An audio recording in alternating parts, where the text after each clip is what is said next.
P.T. Logan's 5 Minutes of Terror. Twisted, troubling tales to send a chill up your spine.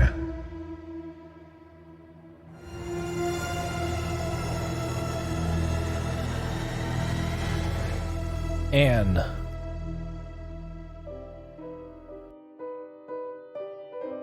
I'm just trying to help, Anne pleaded. I really am doing the best I can. The woman in the white dress scowled, and she held up her arms, which were covered in tiny red bumps. Well, it's not working, is it, Anne? The woman spat. Anne produced a bottle of honey mixed with a secret blend of herbs that she'd prepared fresh from the hive out back. But if you'll just apply this... The woman slapped the bottle from Anne's hands and it smashed to the floor. It's not working, Anne! It's not working! Anne looked at all of her hard work lying in a sticky puddle of broken glass. You had one job to do and you couldn't even do that. The woman raised her hand to slap her and Anne cowered. But at the last second, the woman let her hand fall to her side. You're not worth the effort. Not worth any effort. With that, the woman spun on her heels and started toward the door. She flung it open, and Anne saw that a man in a fancy suit was waiting for her. Take me back to the castle, the woman instructed. Anne watched as the servant helped the woman into the horse-drawn carriage. Wait, she cried. Wait! The servant leaned back, providing Anne a view of the carriage's only occupant. What? The woman barked. The honey. It was a special mixture. I spent hours making it, and I used all the honey from the hive. And you broke it, Anne said expectantly. The woman leveled her eyes at Anne, then started to laugh. You want to get paid? Is that it? You want to get paid for something that didn't work? The woman rolled up her sleeves and revealed her red forearms. It didn't work, Anne. I'm not paying you for something that didn't work. But I need... Anne didn't finish her sentence before the woman slammed the carriage door closed. Less than 10 seconds later, the horses were pulling the carriage out of sight. But I need to eat. I don't have any money, Anne whispered to herself. The warm day, full of promise, had suddenly become a bitter and cold night. Anne was starving. The only thing available to eat was the honey that the woman had spilled, but it was tainted. She'd put herbs in the mixture that would heal the rash, but they made the honey toxic for consumption. She spent that night and the next 3 shivering in her wooden bed, wrapped in her only blanket. Anne's mind wandered, and she often found herself thinking of the woman in the dress. The woman who had come to her all the way out to the swamp, as far from the castle and city as possible, for help. And Anne really had done her best. But she'd been shamed and taken advantage of. The 4th night was the worst. Starving and freezing, Anne finally crawled out of bed when the night had been overtaken by nocturnal birds and insects. On the brink of death, Anne had no choice but to wander aimlessly in search of food. There was none, of course. Her land, like all the lands of the swamp, were barren. The honey had been her only source of nutrition, but that had been sacrificed for the woman in the dress. Anne followed the moon, and it led her to the center of the swamp. Here, the water was thicker than oil, and exhausted, she collapsed into it.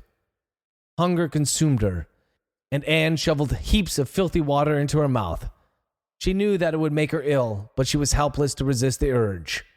There was a graininess to the water, a thickness that coated her throat and filled her stomach. Mist rose around her as she fed. Then, as Anne rubbed the mud onto her arms, she thought she heard a voice. Eat, for this water provides more than just sustenance. Thinking that she'd gone completely mad, Anne started to laugh. Yes, Princess Kelly said. I'll have the eggs with bacon, please. She hesitated. Make that 2 rations of bacon. The princess reached for a glass of sweet wine, but when she saw that her sleeve was inching back, revealing her red forearms, she immediately changed her mind. And move the glass closer, will you? As her servant obeyed the order, another man appeared at the door. Milady? Yes? There's someone here to see you. Princess Kelly raised an eyebrow.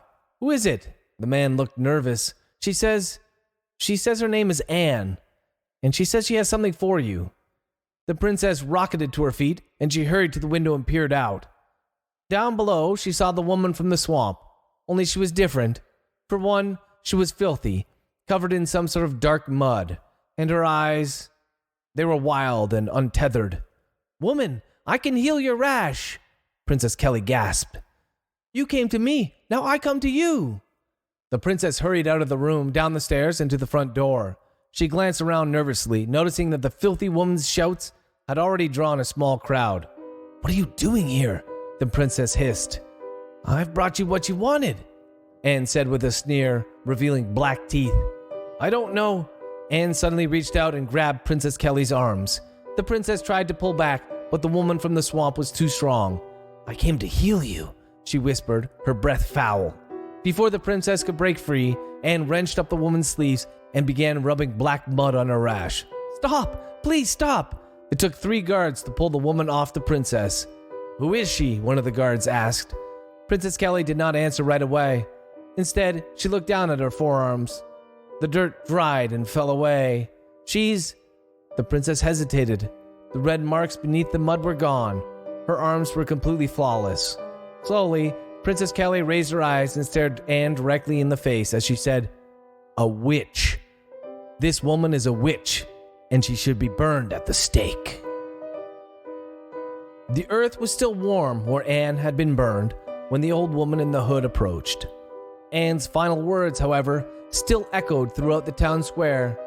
"I shall return. One day I will be freed by my great-great-granddaughter, and together we will wreak havoc for what you have all done."